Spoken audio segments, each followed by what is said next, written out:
이 무산될 위기에 놓였던 아시아나항공 인수합병에 희망의 불씨가 살아났습니다.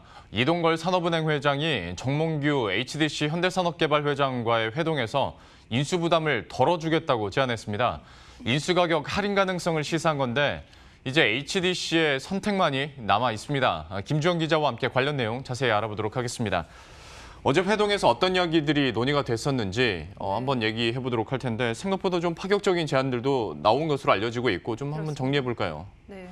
이동걸 산업은행 회장이 정몽규 HDC 현대산업개발 회장과 어제 세 번째 만남을 가졌습니다.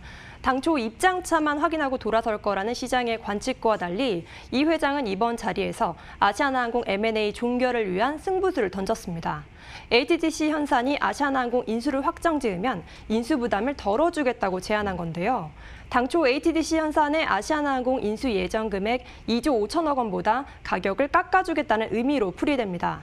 산업은행은 채권단이 이번 M&A와 관련해 재협의할 수 있다는 의견을 전달했다면서 수치 등 구체적인 논의는 없었지만 원만한 M&A 종결을 위해 가능성을 열어놓겠다는 게 핵심이라고 설명했습니다. 예. 채권단은 HDC 현산의 답변이 오는 대로 금호산업 등 매각 주체와 협의를 이어갈 계획입니다. 예. 산업은행 측에서는 구체적인 논의는 없었다고 밝히긴 했었는데 지금 시장에서 나오는 얘기가 그러니까 HDC 현산에 공동 투자를 제안했다 이런 얘기들이 나오더라고요. 이게 구체적으로 어떤 이야기입니까? 예, 어제 일각에서 이런 보도가 나온 데 대해서 산업은행은 최고 경영진 간 면담에서는 구체적인 수치가 오가지 않았다고 거듭해서 해명 자료를 냈거든요. 예. 다만 HDC 현산이 인수 부담을 덜어주겠다는 산은의 제안을 받아들일 경우 어떤 논의가 펼쳐질지 주목됩니다. 일각에서는 말씀하신 대로 HDC와 채권단의 공동 투자를 제안했을 가능성을 주목하고 있는데요. 채권단과 HDC 현산이 각각 1조 5천억 원씩 투입해 모두 3조 원을 아시아나항공에 투입해 경영 정상화에 나설 수 있는 방안이 유력하다는 겁니다. 이 같은 공동 투자 제안이 현실화가 된다면 앞서 산업은행은 연구체를 통해 아시아나항공에 8천억 원을 지원했는데 여기에 연구체 규모를 더 늘리는 등의 방식으로 아시아나항공에 7천억 원을 더 투자할 것으로 보입니다. 또 HDC 현산은 당초 계약 금액인 2조 5천억 원보다 1조 원가량 적은 1조 5천억 원에 아시아나항공을 인수할 수 있게 됩니다.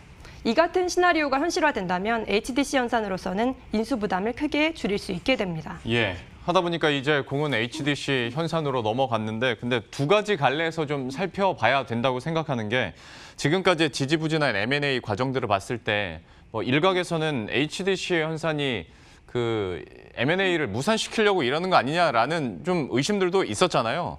그러니까 만약에 그 결이었다면 어제 나왔던 통큰 할인 제안도 결국에는 그렇게 크게 효과가 없을 수도 있고 아니면 지금까지 이런 지지부진한 과정들의 어떤 협상을 잘 이끌어가기 위한 현산 측의 입장이었다면 그 통큰 할인도 받을 수 있지 않을까라는 생각도 드는데 어떻습니까? 네, 우선 HDC 현산은 아직까지 공식적인 입장은 정해지지 않았다고 밝혔는데요.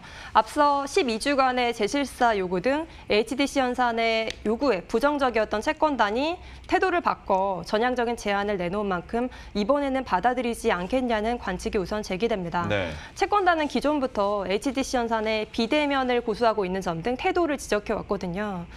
이제까지 강경했던 채권단이 나름의 파격적인 제안을 한 것인데 이것마저 거부를 한다면 이로 인해 찾아올 정무적 후폭풍을 무시하지는 못할 것이라는 분석입니다. 다만 HDC 현산으로서는 인수 부담을 줄여준다 해도 여전히 고민이 깊어질 수밖에 없다는 해석에도 무게가 실리고 있는데요. 예. 그도 그럴 것이 코로나19 사태가 길어지면서 항공업황의 회복이 언제 될지 가늠하기 어려운 상황이기 때문입니다. 코로나19 사태로 지난해 12월 계약 이후 아시아나항공 부채는 추가로 2조 8천억 원이 증가했고 차입금 역시 1조 7천억 원이 더 늘었습니다. 물론 이번 회동으로 노딜로 향해 가던 아시아나항공 M&A의 불씨가 조금 살아나기는 했지만 결국에는 HDC 현산의 결단이 중요한 시점이라고 할 수 있습니다. 예. 그런데 이제 여기선 또 가정법인데 만약에 HDC 현산이 이번 제안도 받아들이지 않는다면 그러면 이제 예전에 채권단이 말했던 그 플랜 B로 넘어가는 겁니까? 아마도 그렇지 않겠냐는 가능성이 제기되고 있는데요. 예. 채권단은 앞서 기자 간담회에서 수차례 플랜 B가 있다고 강조했습니다. 만약에 이번 제안마저 HDC 현산이 받아들이지 않는다면 채권단으로서는 플랜 B를 실행에 옮길 것으로 보이는데요.